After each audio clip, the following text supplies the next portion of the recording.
After recently losing his mother, Arasu spends most of his time playing video games. His brother scolds him for not getting a job and missing the interview he specially arranged for him, and his father doesn't want him to cause his brother any trouble.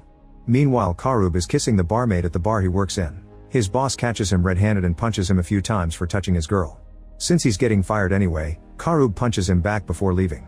At the same time, Chota has to deal with his mother, who is always asking him for money. The three friends meet to hang out, but they're feeling down and disappointed in life. They wish they could live in a different world. Determined to have fun, Karub lifts Arasu and takes him to the middle of the street so Chota can record them. Now the cars have to dodge them, and no matter how fast the boys run, they still cause an accident. Noticing the cops coming, the trio runs into the subway station and hides in a bathroom stall. Suddenly the power goes out and the boys come out to find the entire station empty. To their shock, the streets are empty as well. The group splits and searches their homes and workplaces, but their families and friends have disappeared too. They also notice their phones aren't working. When night falls, the trio discusses what to do and is interrupted by a big screen turning on to announce the game is about to start. An arrow sends them to the game arena, and they see some lights in the distance. They follow them to the GM building, where they cross a corridor without noticing the lasers on the walls. A sign tells them to take a phone each, and the devices activate with face recognition. There's no signal and a countdown announces the game will start in 2 minutes. At that moment, Shibuki shows up and throws an object at the lasers, revealing that trying to leave will get them hurt. After a high school girl also joins them, the phones announce it's time for the first game. It's called Dead or Alive and its difficulty is 3 of clubs. They must choose the right door to escape the building in 2 minutes. The elevator takes them to another room where there's a door that says live and another one says die. As they discuss what's the right answer, toxic gas begins filling the room to rush them. The high school girl decides to cross the live door, only to be instantly killed by a laser. The others run through the die door right before the time ends and the previous room is filled with flames. In the next room, the same doors and gas are waiting. Karub opens the live door and nothing happens, so they run through it before fire appears again.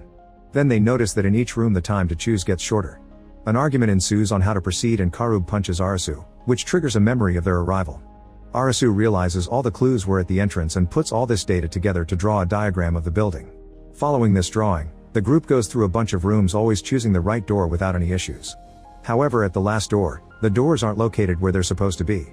Arasu hesitates, but thankfully Chota has been recording everything, so he uses the video to fix his math and choose the right door. Everyone runs through it right before the flames come out, but unfortunately Chota's leg catches on fire. The group puts it out and helps Chota walk to escape the building by finding the fire escape. Once outside, the phones announce they won, but they also notice how badly burnt Chota's leg is. On a table they find the 3 of clubs, which activates a 3-day visa on their phones, although they don't understand what that means. At that moment, a bleeding man appears and says he's quitting the game because there's no end to it no matter how many times you win. Then a laser kills him and all the power goes out.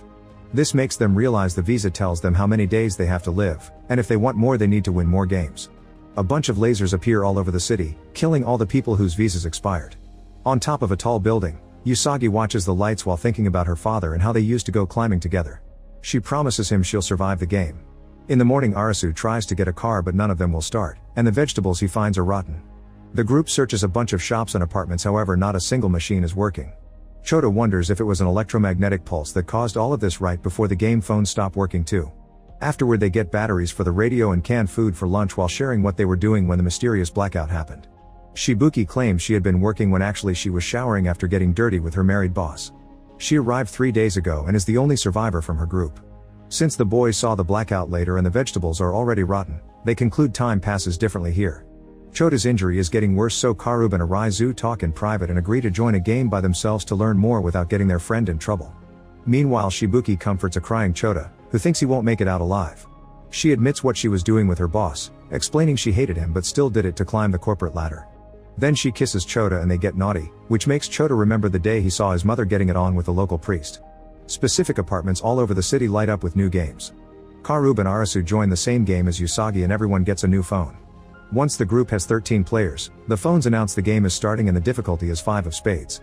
Nitobe tells them this will be a physical game and that each card suit has a different meaning. Clubs are team battles, diamonds are wits, and hearts are betrayal. The larger the number the harder the game, but it also equals more visa days.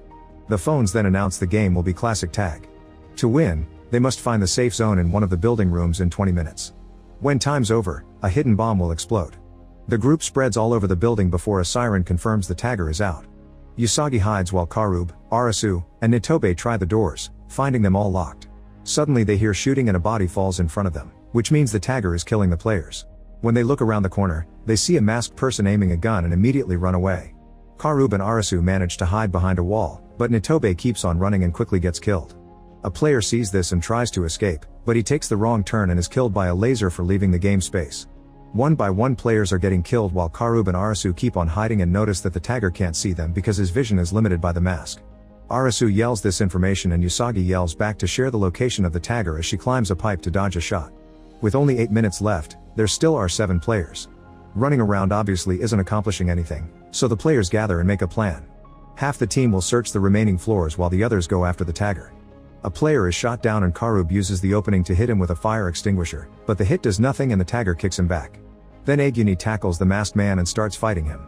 Soon Karub joins him, however the tagger is strong enough to overpower them both. When the tagger takes out a blade, he manages to cut Karub's stomach in just a few moves. Meanwhile Arasu and Chishiya realize that the shooting had a specific pattern that takes them to the only unlocked door. The duo enters the empty apartment and a surprise second tagger tries to attack them, but Chishiya quickly knocks her out with a taser. However the woman immediately recovers, so Chishiya runs out of the apartment while Arasu hides in the other room. The safe zone is there and needs 2 people to press 2 buttons to end the game. Arasu yells the answer through the window and Usagi heads there while Aguni keeps on fighting the first tagger, getting a scar on his face in the process. Refusing to lose, Aguni begins punching the man over and over until he's finally unconscious for good. The second tagger shoots the door open and Arasu dodges the shots before jumping to fight the woman, trying to make her drop the gun. Chishiya watches it all but doesn't help. Usagi climbs the walls to change floors and enters the safe zone through the window, then Chishiya throws the taser at her and she uses it to knock out the attacker. Then she and Arasu run to press the buttons with just 1 second left. The phones announce the players won and the collars around the taggers explode, instantly killing them. Karub notices that the tagger's phone says game over, so they were random people forced to play too. Then he hears a noise and finds a radio in the pocket of a dead player. The voice on the radio says the answer is in our hands, return to the beach. Chishiya checks the pockets of the dead tagger and finds a strange drawing. In the morning Karub and Arasu come back and share the message from the radio. They want to go looking for the beach, but since Shibuki's and Chota's visas expire today, first they need to play another game. Arasu can't stop seeing the dead tagger, feeling guilty for her death. Karub goes to the bar he worked at and retrieves the engagement ring he hid there. In the evening the big screens announce a new game and the group follows the lights to the botanical garden. They find a bunch of tools on a table with a sign that says free to use. There also are 4 phones that tell them to put on special goggles before announcing that the next game is hide and seek and its difficulty is 7 of hearts. One person will be the wolf while the other 3 will be the lambs, who must hide from the wolf. If a lamb is found by the wolf, then that person becomes the next wolf. The game lasts 15 minutes and whoever is the wolf at the end wins while the lambs will be killed by the collars. The game begins and Chota is chosen as the first wolf. He immediately panics and tries to remove the collar, so Arasu stops him because he's afraid breaking the rules will kill him. When Chota looks up at his friend, the wolf is transferred to Arasu. The same happens when he looks at Karub, so Shibuki makes sure to make eye contact with him. Once she has the wolf, she grabs a weapon and runs away to hide. Karub runs after her and when she trips, he jumps on her to fight her and try to make her look at him. Shibuki grabs a rock to hit his wound, however they accidentally make eye contact and he becomes the wolf again. Now he's the one trying to run, so Shibuki grabs him and starts repeatedly hitting his wound with the rock. After Karub manages to kick her off, Arasu shows up and takes the wolf before begging the others to work together. Shibuki refuses and starts chasing after him, but when she's about to attack, Chota tackles her to the ground. Arasu runs again and hides so he can try using the tools to remove the goggles, however he remembers the death of the tagger and stops. Karub is searching for him as he begs him to let him be the wolf, pointing out Arasu became a loser with no future since he dropped out of university. A flashback shows that Arasu's father always insulted him, but Chota and Karub were always there to cheer him up. Sometimes Karub would even make his dates shorter to be with his friends. Crying as he remembers all their time together, Arasu announces that he'll drop out of the game and starts looking for his friends to pass them the wolf, but he can't find them. Chota drags Shibuki into hiding as the main screen reminds everyone that the lambs are supposed to hide. Karub starts talking about their friendship through the goggles and stays hidden as well. Both he and Chota want Arasu to live for them. Arasu keeps on running and finally finds Karub, but it's too late, the time runs out and Chota, Shibuki, and Karub all die when the goggle collars blow up their heads. In the morning Usagi finds a rabbit in the net she left in the park and kills it to have fresh meat. On her way back she finds a crestfallen Arasu lying on the street.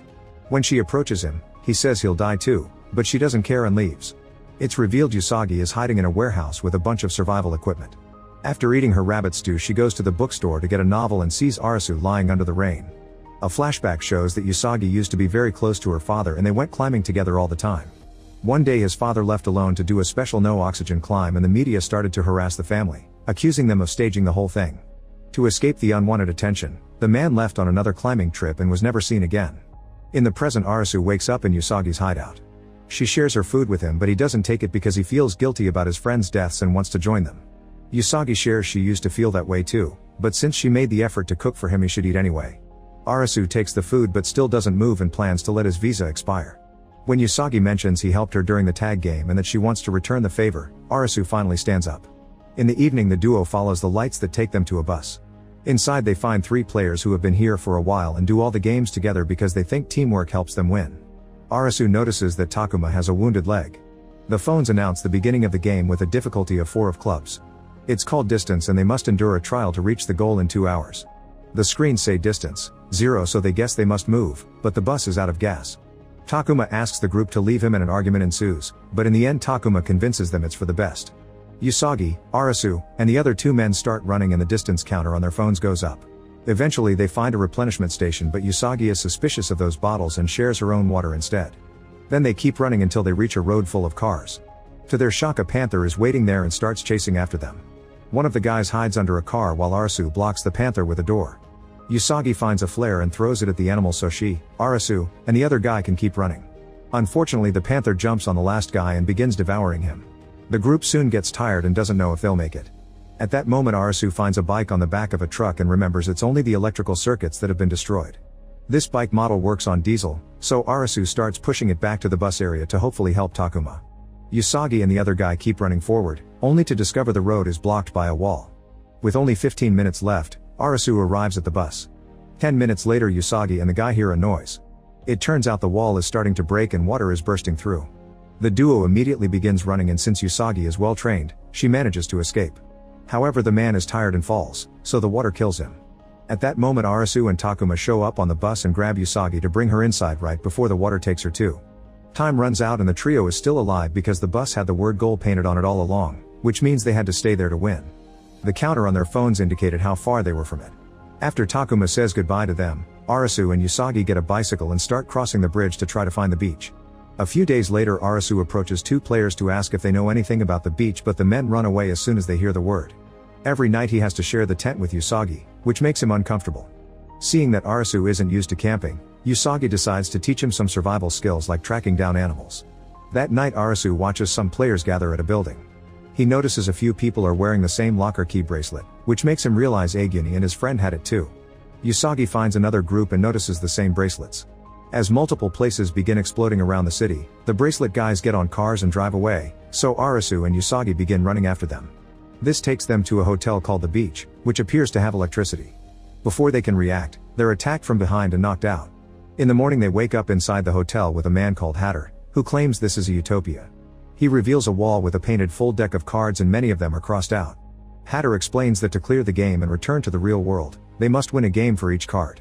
He theorizes only one person can escape with a full deck, but collecting duplicates should allow more people to leave as well. It's impossible for only one player to collect all the cards, so he wants Usagi and Arasu to help. Hatter also thinks they've been taken to another country because of the visas and because the whole Japanese society can't disappear overnight. The hotel uses fuel to generate electricity and rain as a water supply. Doors have been damaged so they can't be locked. Hatter's followers have even gathered a bunch of firearms. There are 3 rules to live here. Everyone must wear swimsuits, all cards belong to the beach, and traitors get killed. Hatter takes the duo's cards to add to the collection and threatens Arasu and Usagi into cooperating. During the day, all the players at the beach spend their time swimming, partying, drinking, and getting naughty. In the evening, a siren announces when a new game area opens in the city and Hatter gives an inspiring speech as if these youngsters were his army. The players are divided into a bunch of small teams to tackle as many games as possible to win lots of cards. A team has to deal with a tiger in a carousel while another team is left hanging on the human elevator. Usagi's group is using matches to find numbers on a wall and Aguni's team is killing animals in the amusement park with guns, swords, and even punches. Arasu joins a game with Tada, Quina, and En, who tells him this is also a trial to see if he's fit to be an executive member of the beach. The game is called Light Bulb and its difficulty is 4 of diamonds. The room is slowly filling with water and electrical wires are hanging from the ceiling. The players must find which of 3 switches turns on a light bulb before the water pushes them against the wires. There are 3 rules. Only one switch turns on the light bulb. They only have one chance to choose while the door is open, but while the door is closed they can play with the switches as much as they like. If someone is in the light bulb room where the light is on, the door won't close. They must answer together as a group to win or the wires will kill them all.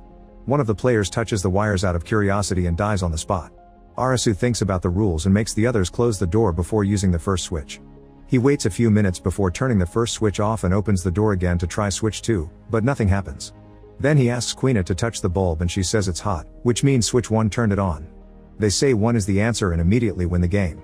When Arasu returns to the hotel, he's happy to see Usagi survived her game as well.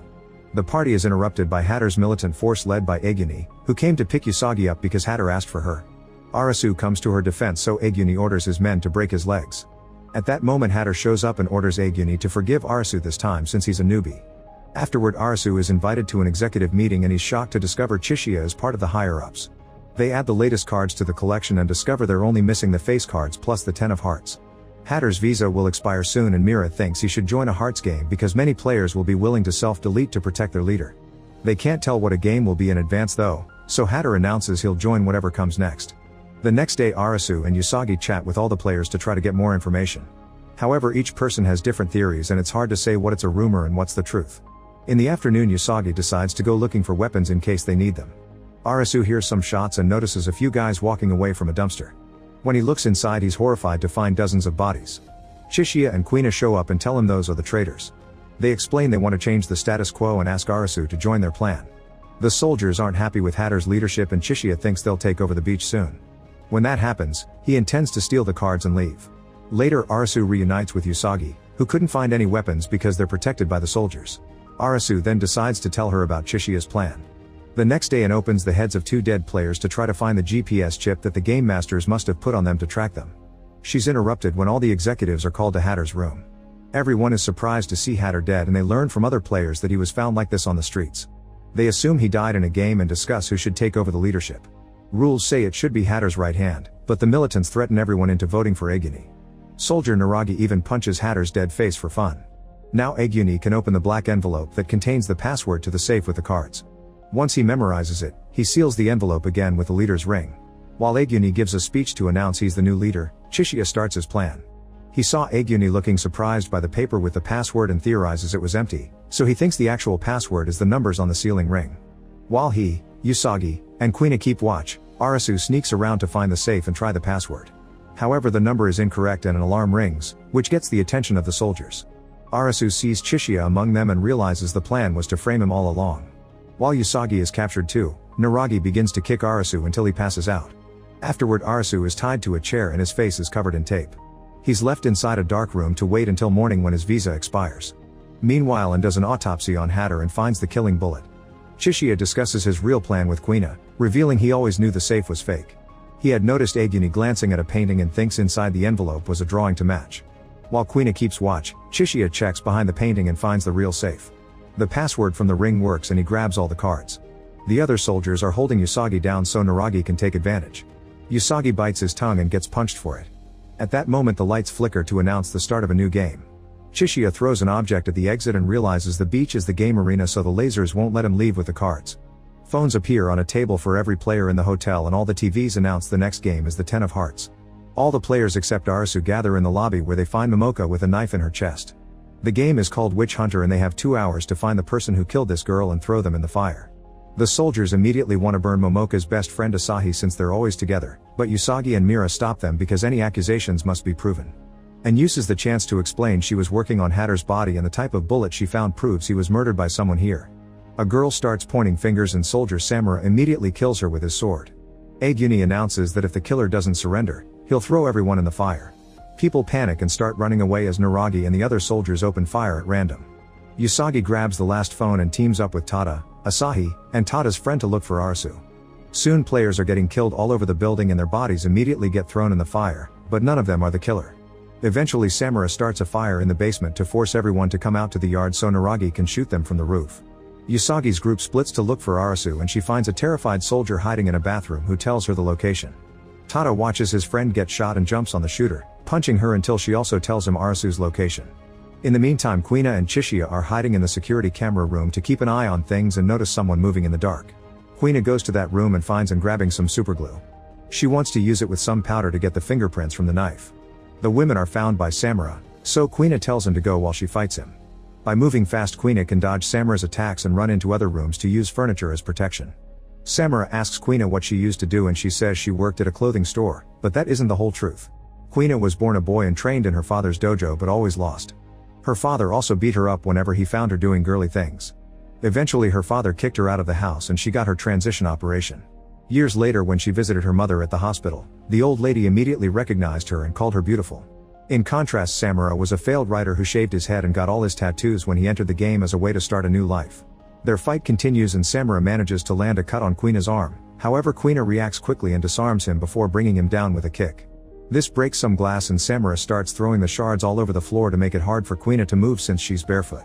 He retrieves his sword and attacks again, but Quina concentrates and brings him down again before killing him with a well-landed punch to the head. The smoke is slowly filling the hotel and people gather in the corridors to get out, making it easier for soldiers to kill them. Naragi keeps on shooting the people who come out while remembering his high school days. Other boys used to beat him up and mock him, so his trauma has made him a violent man. Chishiya suddenly appears behind him and says one of the executives must be the killer. He throws all the cards in the air and when Naragi gets distracted, Chishiya uses a makeshift flamethrower to burn him down. In the lobby, An takes the knife from Momoka's body. Outside, the soldiers keep burning bodies while Aguni remembers his friendship with Hatter before they were brought here.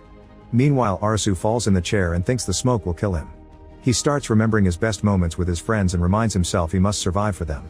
By rubbing his face against the carpet, he manages to take the tape off his mouth and he can breathe properly again. Then he starts screaming and is heard by Usagi and the others, but the door is locked. At that moment more soldiers show up and open fire, so Tada and Asahi bring them down by hitting them with random objects. Usagi climbs out a bedroom window and reaches the neighboring room, breaking through the glass to finally find Arasu. She takes him out of the room and they reunite with Asahi and Tada. There are only 30 minutes left, so they give Arasu the last phone before quickly sharing the rules. He points out Heart Games toy with people's feelings, so the witch should be someone influencing the game. Arasu then realizes the game masters must have watched the beach all along and waited for Hatter's death to start this game, which means only one person can be the killer. At the same time, Anne finishes her experiment with the knife and discovers who the killer is, but she's found by the soldiers and knocked out. A flashback then shows Momoka and Asahi recording themselves in the empty streets of the city. It had been 5 days since everyone disappeared and they decided to keep a record of everything. They mentioned meeting certain person before they were brought to a special place where they started to work.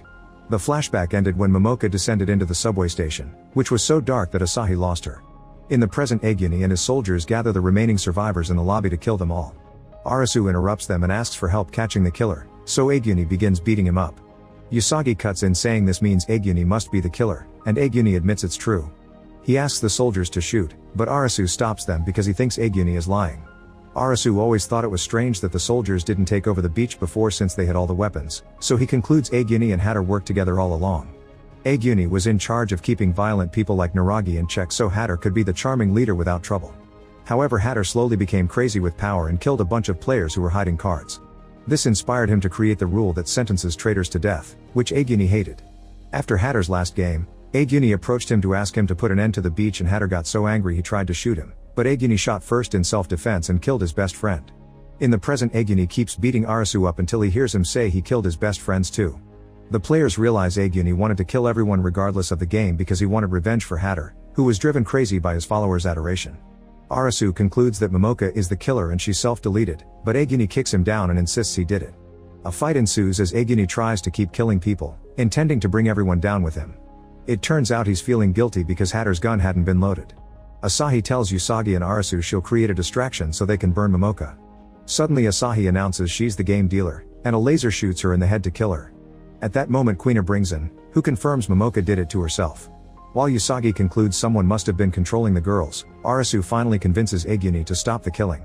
Unfortunately, the fire from the basement finally reaches the lobby and when the crowd tries to grab Momoka, they're stopped by a severely burnt Naragi opening fire. He throws a torch to make the flame spread faster and continues to shoot at the crowd, causing everyone to run in panic. Usagi and Arasu jump on him to stop him, but Naragi quickly throws them off. When he's about to shoot them, Aguni cuts in to act as a shield and picks up Naragi before jumping off the balcony. Both men fall into the fire and die. The crowd's shock is interrupted by the phones reminding them there are 3 minutes left. While everyone carries Momoka to the pyre outside, Arasu notices that Asahi's phone is still recording. As Momoka burns among the flames, the phones announce the game is over and the survivors won. Since everyone is distracted, Chishiya uses the chance to take the 10 of hearts. The next morning Usagi and Arasu watch the video on Momoka's phone. It turns out Momoka and Asahi were dealers, which means they set up games or joined them to act as taggers or disruptors. However, they were monitored just like normal players, and revealing their identities equaled death. In the subway station, a secret door took them to the game lair, which was a very advanced structure. Inside, people were watching the games on big screens while laughing and betting on the winners. Getting people killed gave Momoka and Asahi more days on their visas, but they couldn't take this anymore. Afterward, Usagi and Arasu follow the video to find the secret door in the station. When they find the secret room, they discover every person is already dead. At that moment, Chishiya and Quina come out of the shadows and reveal they found this place after following the drawing from the tagger's pocket, which was a map. However, they didn't kill all the people here and still don't know who the game master is. Judging by the wounds, Chishiya guesses these people were killed after they burned Momoka. Suddenly, the screens are turned on to announce a special broadcast. Mira congratulates them for finding all the number cards and begins playing clips of every game death so far. Then she announces that tomorrow new games will begin to get the face cards. Blimps appear all over the city carrying giant versions of the missing cards. Make sure to subscribe and turn on notifications so you can watch more videos like this. Thanks for watching.